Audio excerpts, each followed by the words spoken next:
It was which question? Page 44, eh? 2019. So page 44.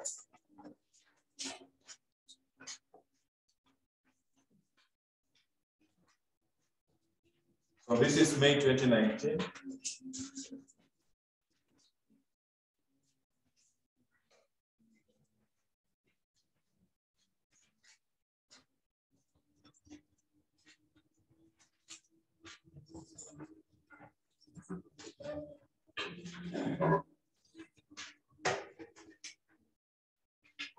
So we did the required Roman 1.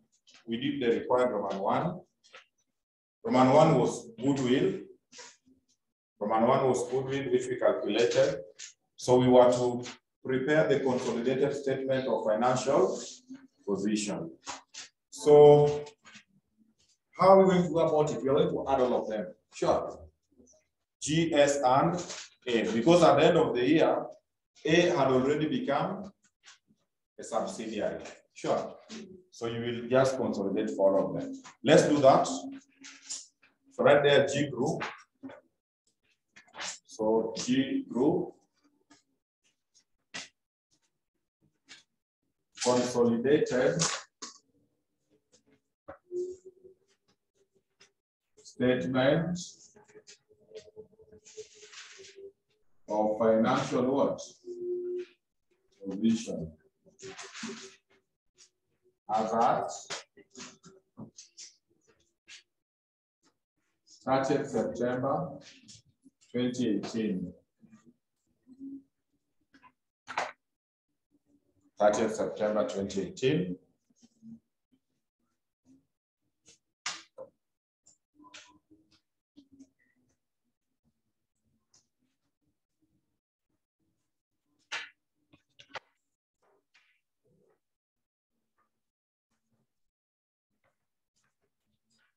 So shillings are in millions.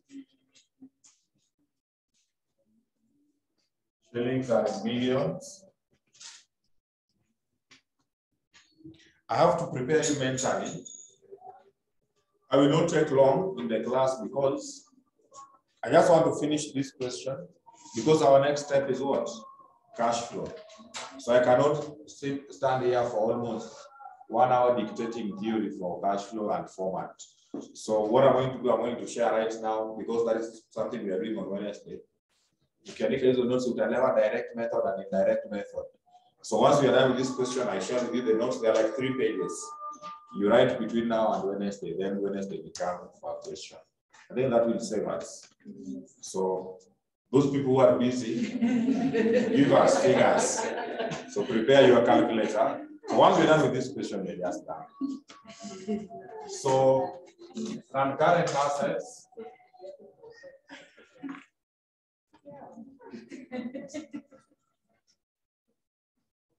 Also, before I forget, tomorrow I'm the one who is starting again. Change it. I'm the one who is starting from 7, around 10. So that is better. Yes, so I'm the one who will be starting. So non-current assets. So let's bring them. PPE, property, plant, and equipment. How much is this? 4140 plus 1350 plus 1395. There was revaluation. You remember? Yes, there was revaluation in this question. I don't know how but I can still remember the figures. Revaluation 175. Sure. But the 175, it was being depreciated. You remember the depreciation? It was 175 for how many years? 5 years. Times how many years? You see? Imagine so, yeah, give me that figure.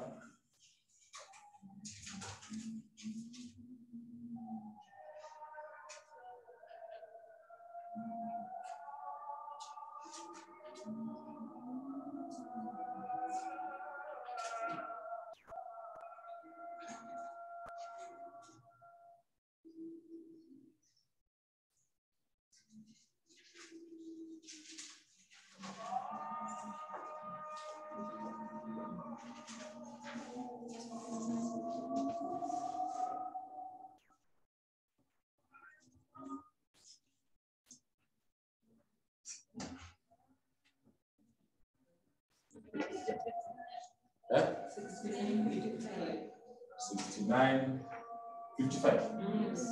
Okay. Next. Next is intangible assets.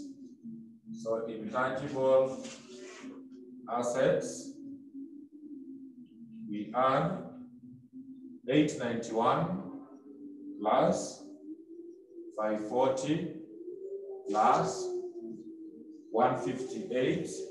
Then I want you to check note number 6. Let us check note number 6. Let us check note number 6. Note number 6, on 1st of October 2017, G acquired patent rights for 45, and let's forget the figures, and acquired patent rights for 45 to use in a project to develop a new product, G Limited. A new product, full stop. G Limited completed the investigative phase of the project, incurring an additional cost of 32, so I'm live with 32, and determined that the project was feasible fine. An effective and working prototype was created at a cost of 18 million, underline 18 million. And in order to put the product into a sellable condition, a further 14 million was spent, underline 14. Finally, marketing cost of 9 million were incurred, underline 9. All of the above costs are included in the intangible what? Assets. So is testing the issue of capital and revenue expenditure. That is what the examiner is checking. He's checking the element of capital and revenue expenditure. So we want to check those expenses. Which ones? Capital expenditure should form part of the cost of the asset. Revenue expenditure we normally expense. So we want to check which ones qualify to be capital and which ones are revenue. So on this, G acquired patent rights for 45. That's okay. Acquisition cost, that is a capital expenditure. So don't interfere with it. The other one you underlined was 32. Additional cost. G Limited completed the investigative phase of the project.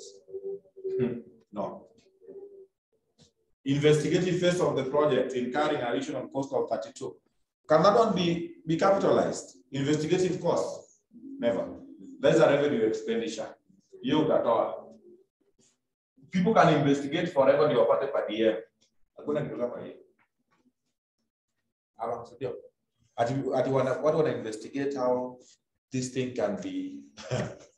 People will investigate every day, investigating, then they capitalize as part of the cost of the asset. That investigative cost cannot be capitalized as part of the cost of the asset. And they determine fine. Another one you underline, I don't want to read everything. 18. 18 is what? Prototype is part of cost of the asset. Yes. So that one tick. Another one you underline 14.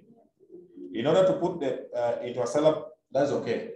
The cost which you incur to put the asset in a sellable condition, that is capital expenditure. Tick. The other one, 9. Marketing cannot be capitalized. Ama ukipea watu soda hapa kwa barabara unaweza hiyo cost ya soda alafu unaleta hapa ati to be capitalized na iwe depreciated. Never. Those ones are revenue expenditure. Marketing and investigative costs, those are revenue expenses. How much in total? 15, 14. Next, investment in S. Investment in S replaced with goodwill. You remember goodwill? Yes. So goodwill of A we got negative. So let us begin after impairment. Goodwill after impairment is how much? We got 350 like alpha. Then there is nothing. This other one came to negative. So can you add?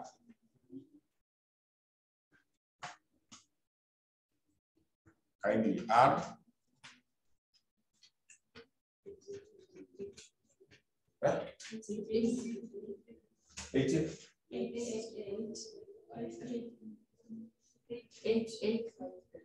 853. Current assets, don't underline, they are not underlined. Current assets. So current assets is also just a matter of addition. Let us add. Current assets, we have what plus what? 1102. Oh, it was underlined, eh? Oh, then that's fine. Inventories, how much? 1102 plus 819 plus 414. There was no unrealized profit in this question. Sure. Yes, it was a loss. So ignore. There was also no goods in transit. If there were goods in transit, guys are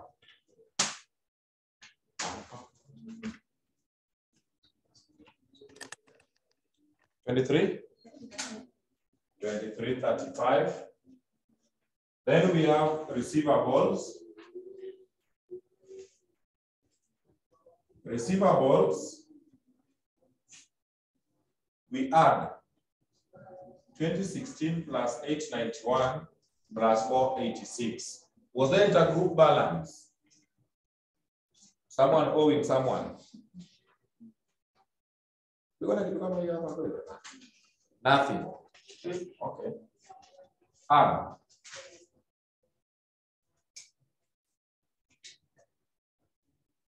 What do you get? 33? 93. Next. Cash and cash. Cash. 909 plus 450 plus 190. If it was disposal, only proceeds. Proceeds on disposal. Unakuja unaongeza hapo as part of cash. This was step acquisition. So, how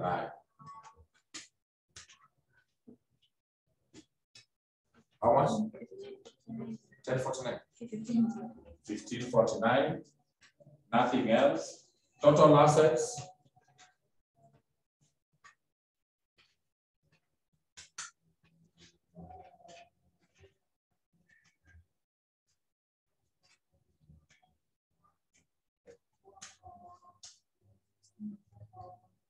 Total assets comes to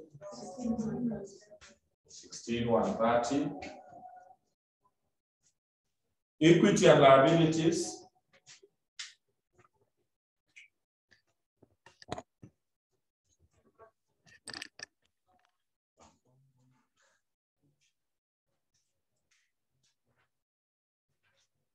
Equity and liabilities.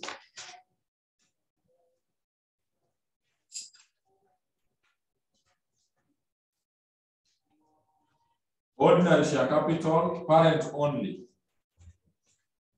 Nikisema hii swali pekee yake inakaa haraka. We can just proceed to the do cash flow.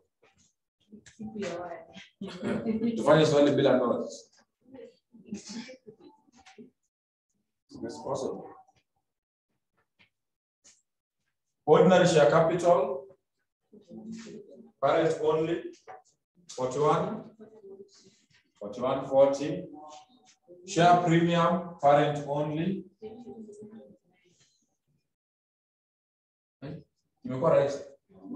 Share premium, 329.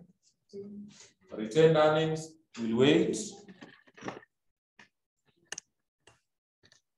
It's online. Retained earnings. Wait, NCI, we'll have to wait. Non-current liabilities, you record things which can be captured very fast. Non-current liabilities, which one are you using? 8%. So 8% debentures, 1640 plus 288 plus 333. What do you get?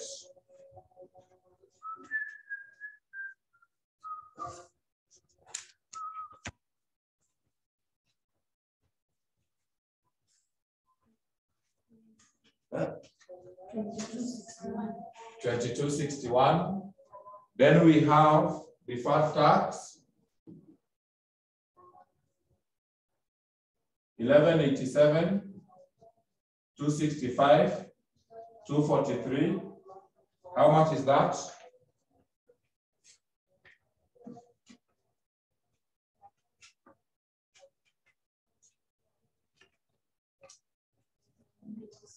Eh? 97. 95. All right. Current liabilities. Current liabilities. Payables. Payables, you add 1674 plus 319 plus 299. There was no intergroup debts, so it's a matter of addition. How much is that? Yeah. 22, 90, 92, 22, 92. Current tax, 16, no, 245, 118, 153. How much? 516. 516. Then there is nothing. So because kila siku inakuwa ina balance, whatever you console, itakuwa 16 and 30. Ukishafika hapo kwa mtihani, enda kwa hiyo swali lingine. In fact, ukifanya hiyo lingine tutakashirikiana. Ukishafika hapo. Kuna mtu alikujia leo ati mwalimu, I need 1 hour with you. There are things I need to know. Which one? Sielewi return earnings. Nani alikwambia return earnings is meant for you? Kwa sababu nayo kabisa. Hizi mbili. Hata Marcus, unajua Marcus wanalikuwa kutengeneza marking scheme kwanza. Customer muangalie vile iko ndio wa compare. Hizi hawafanyi. Kwa mjani, baadhi ukitaka kujua why those things can waste you. In exam, just leave them. Then you say, let me finish fast. Then I come back and do them. Is when you realize that you can do. So it means kama ungezifanya, you will waste your time of doing some other things. And also you will do them and not get. So why are you wasting time? Kama unajua kuna watu wataki kuacha vitu blank. Kama unataka kuacha blank, unafunga macho. 2264, 2326, 1. Full stop. Kama unataka kuacha blank, unasonga mbele. Anyway, let's check. Let's work out NCI. Na hiki ndio unajua kuliana watu bila siku na watu asiki. But that person distorted my moods. Ati sielewi return earnings tunaenda. Return earnings ukielewa sawa, usipoelewa tena naye. Kwani unafikiria mimi ndio nanefurahisha? Because it does a lot of thinking. Alright, so let's do NCI.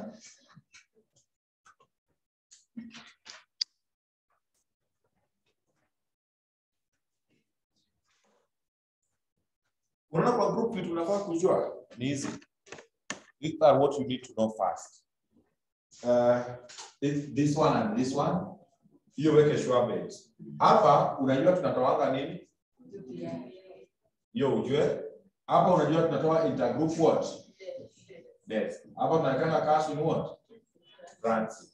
Hizo ndio ujue. Good will hata wajana nayo utakuelezea time for it. This one you should plan, you should know how to get it. This one was testing common, I don't know common what. Then non-current liabilities are another issue. You plan to get those ones and these ones. Then you are safe. But we will get to swali group working one return earnings. NCI. So NCI, now all of them, SG. But inakonga rahisi hiyo NCI ikongi mbaya. Were we given their fair values? Tulipewa. Were we given the fair value of NCI on acquisition? Tulipewa. Yes. So what you do, you say fair value on acquisition. Fair value on acquisition.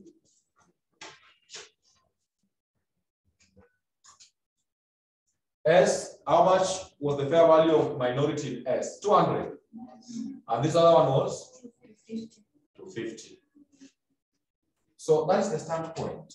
Then any profit they will make after acquisition, ile mnaitanga post what? Post acquisition. You give minority, you share to them. Then uangalie UPI, depreciation, impairment. Kusha. So come here and say add post acquisition. You're adding post acquisition what? Profit. So any profit which came after acquisition, you top up to the minority. Huh? Oh, S and A. Okay. So thank you. S and A. So in S, parent will take 80%. Parent will take 80%.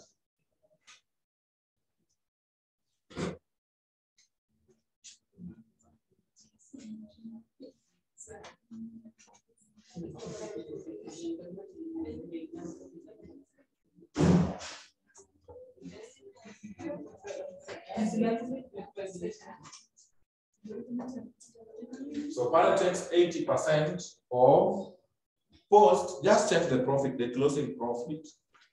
Closing profit minus when it was acquired.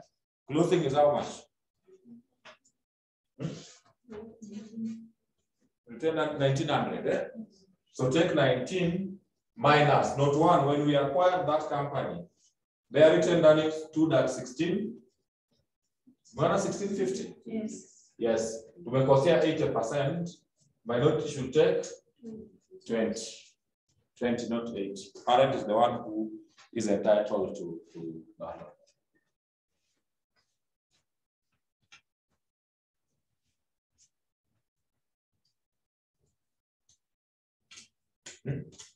$50.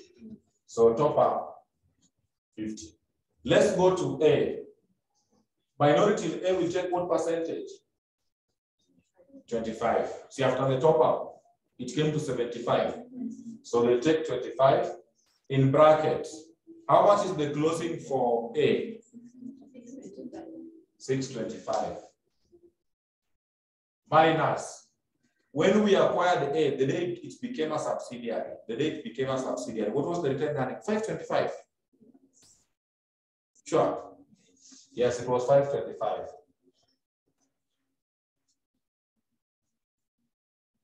In that note too, it was 525 when it became a subsidiary. So that one comes to how much? 25.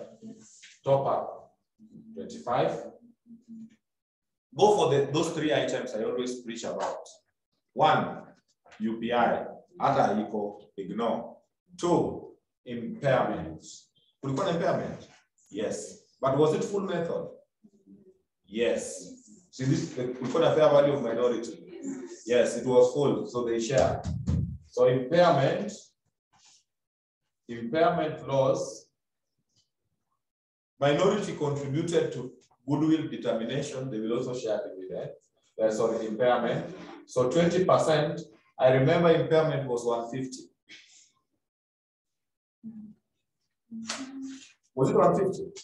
Yes. So what is 20% of 150?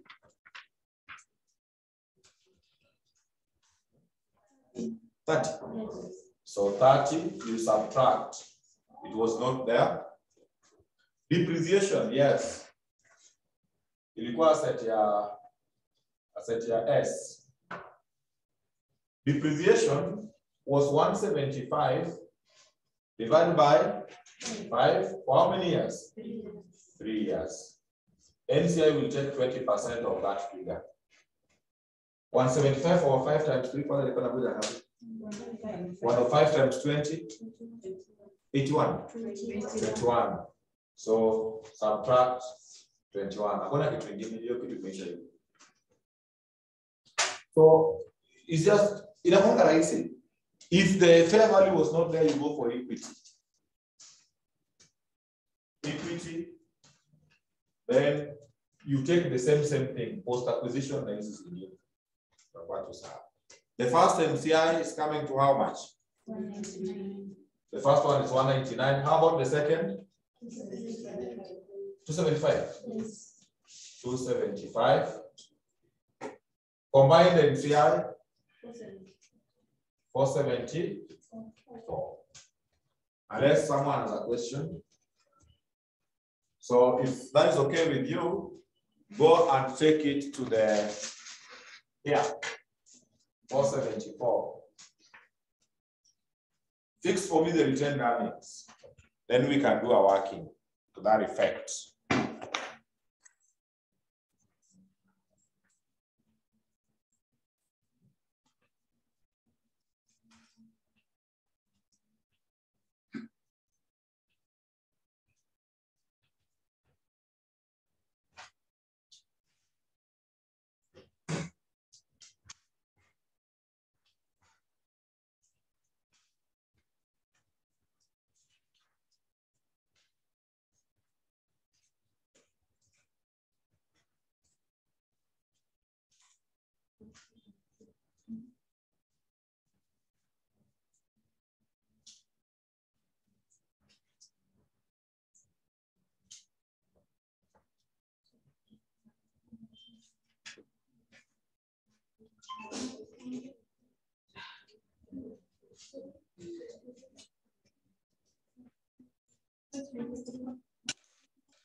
$44.23 na mukifanya hadi 44. Let's confirm.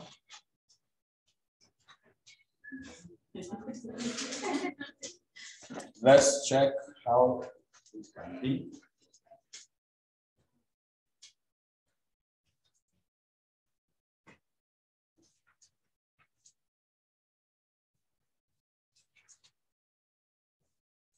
The strategy took the idea. So retained earnings.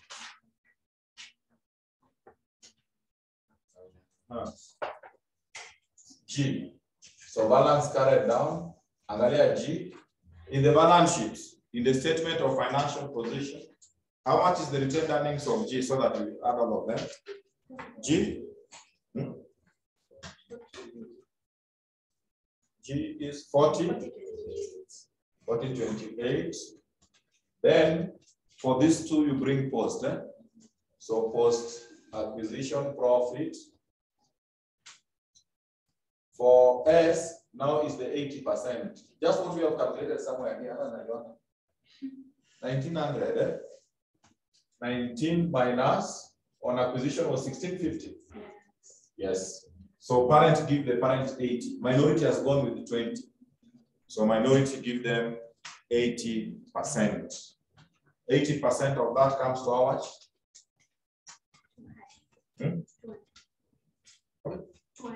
200. Top up. 200. Then for A we have 75, sure. Into bracket, what minus what? 625 minus 525, giving you 75. Yes. So this is 75.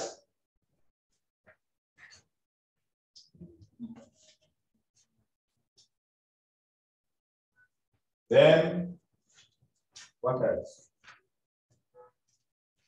Why is possible to keep it on written in my head? Impairment. Impairment was 150.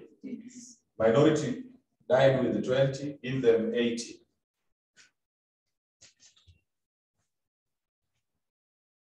%80 of 150. 120. Depreciation. Depreciation was 175 over 5 for 3 years. Give them 80%.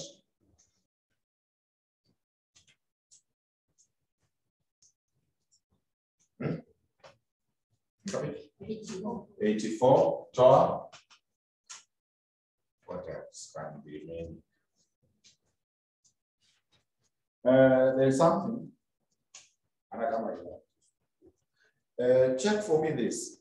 When we acquired the subsidiary, check here. When we initially acquired the subsidiary, 500. Then later they said this 900, its value had gone up to how much? 980. Then we were required to top up how much when we were acquiring the company? We were required to top up to 50. Sure. Yes. So in total, even when we were calculating goodwill, in total, we used how much? 12? 30. So this is the value of that company. Because when we initially acquired the company, we paid 5. Sure. They are saying at the time of when we were topping up, this 5 had risen to 980. But again, we were required to top up to 50. It means the market value of that company is starting at 1230.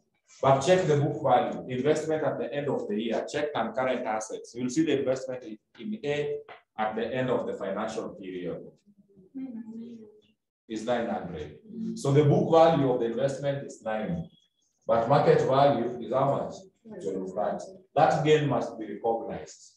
So you come here and say increase in fair value of investment. Fair value of investment in A. In A Limited, it is 980 plus 250, but the book value is 900. Again, of how much? Eh? 330. Can you try to top up all this? Or make it a bit of 44.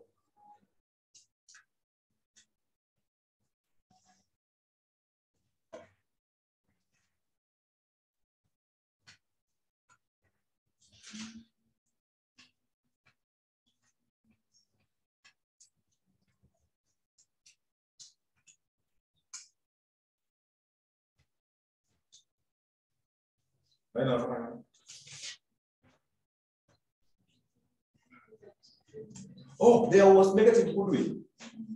Oh yeah, there was negative goodwill. Negative goodwill is an income. Why do I forget? Negative goodwill, it was how much? I can't recall. 30. 35. So you bring it here as positive. Negative goodwill is an income. You have bargained beyond bargaining.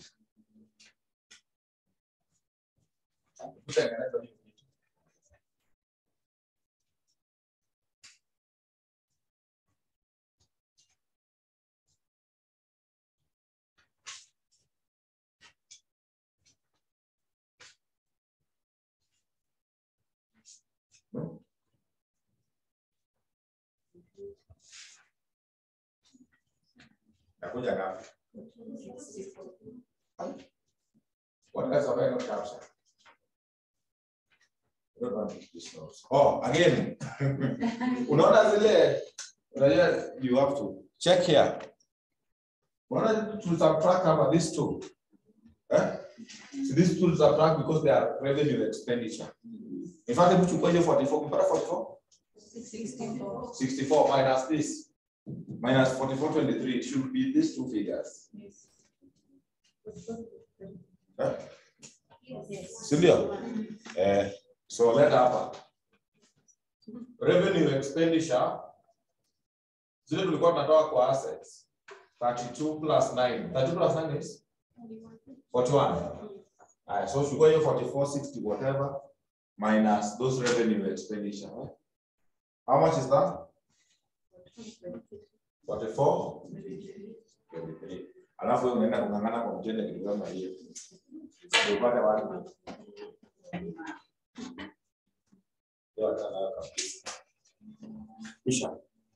Right for me there. Consolidate IAS 7. Whatever my step up position ilale hapo. IS number 7, consolidated. Consolidated statement of cash flows. Consolidated statement of cash flows. So let me share the notes I'm saying. In fact, we can even discuss. I can share this. Listen to this. Discussing will not take us 15 minutes. I send, we discuss, so that once you write, we don't discuss again. We put this on this one. Let me send right now, just a few.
I am open, I've shared. I want us to discuss so that next we discuss, you write, then next you swallow. So I've shared, can you open? Probability of cash flow not being examined in above almost zero. Probability of not being examined. Cash flow is about up almost every setting. So it's sensitive. So you have to make a oh, that's you have opened.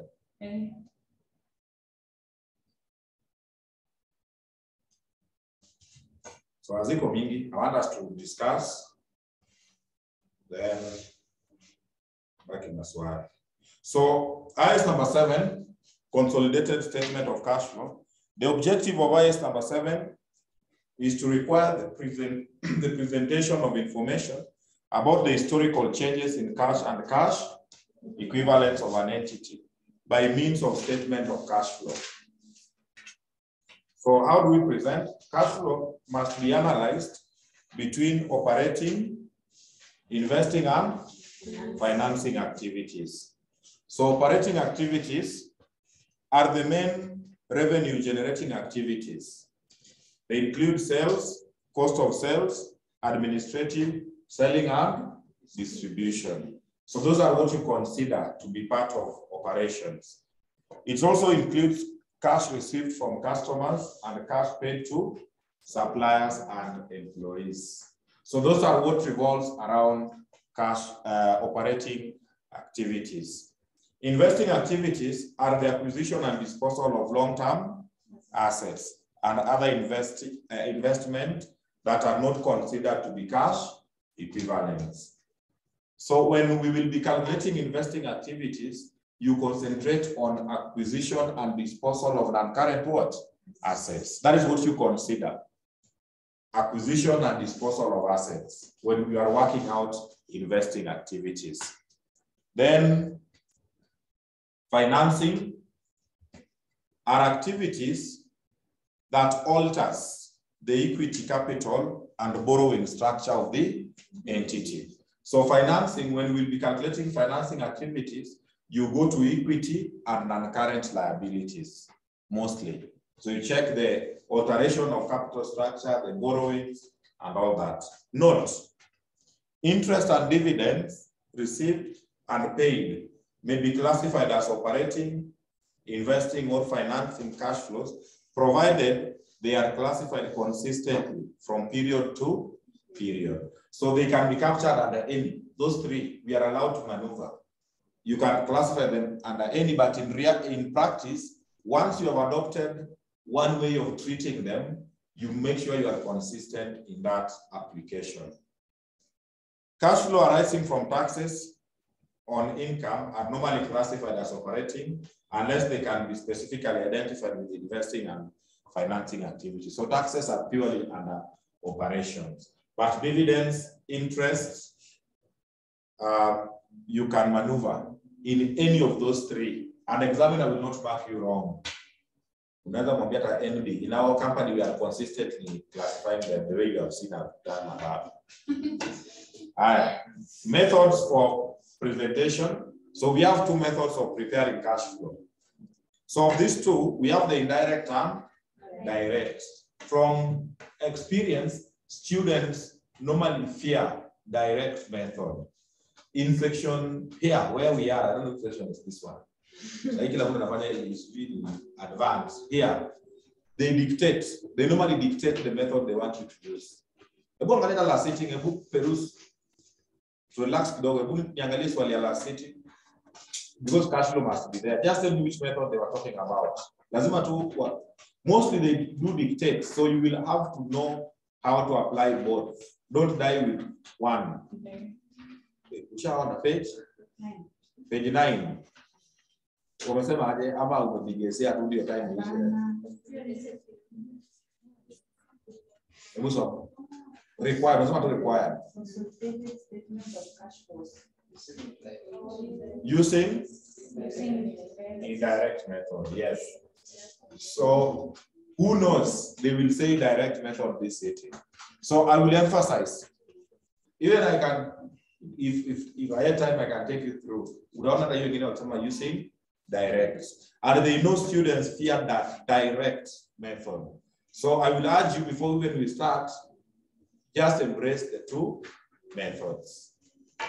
So how do we prepare cash flow using the indirect method? This is the best and applicable method. So it adjusts the net profit before tax for the effects of non-cash transactions, such as depreciation, impairment. It also takes into consideration the working what? Capital, current assets and current liabilities into account. While direct method, it shows major class of gross cash receipts and gross cash payment, including cash receipt from customers and cash payment to suppliers and employees. The main limitation of direct method is that it fails to take into consideration the working capital components. Note, for operating cash flow, the direct method of presentation is encouraged, but the indirect method is acceptable. Yeah? Direct is encouraged, but indirect is acceptable. So which is which? What kind of yoke is wrong? You have to like this. Check for me this format of indirect. So this is how indirect will look like. So under operating activities, which is on top, you start with the profit before tax. Then you adjust the profit before tax with non-cash expenses or non-operating expenses. Operating expenses are these ones here. We have only 3. Operating expenses, even you know them. Which ones? Administrative, selling and what? Cost of sales. These are the operating expenses. So in cash flow, ukiona any expense which is not part of those 3, you just add back. You add back because they are, for you to arrive at PBT, PBT means you have subtracted all expenses. Umebaki tu kuchapa tax na umalize, si ndio? So they are subtracted some expenses which are non-operation. You know, operations are those which will incur on day-to-day basis to generate revenue. So if there is any expense which was captured apart from these three, you add back, you add back, you add back. Like which ones? Check them. Depreciation. Depreciation has two sisters. Which are the sisters? Amortization and impairment. Whatever you do to depreciation, you do to amortization and impairment. And by the way, how will you separate the amortization and impairment? Mostly we impair goodwill, we amortize intangible, other intangible assets. Lakini nikijifanya mwalimu wa audit ama wa law, itasema you impair goodwill, then you amortize other intellectual properties. Hiyo inasoma kwa hiyo intellectual. Law. Those other intellectual properties you amortize, but goodwill you impair. Loss on disposal, add back. Ukipata umetoa hapo. Gain on disposal of subsidiary, investment income. For income, you only restrict revenue, the sales revenue, right? That is the only operating income which we get on daily what? Operations. Any other income you come across in cash flow, you remove. Now, it is not an operating what? Income. And for me to arrive at PBT, even if the examiner is not showing me that they are captured, or include for revenue, they have already captured. So you eliminate them. Then from there, utafika kwa working capital. Working capital is easy. You just check increase or decrease in current assets and current liabilities. You only analyze increase or decrease. Investing, we said you check acquisition and disposal of non-current what? Assets. So utaangalia hiyo.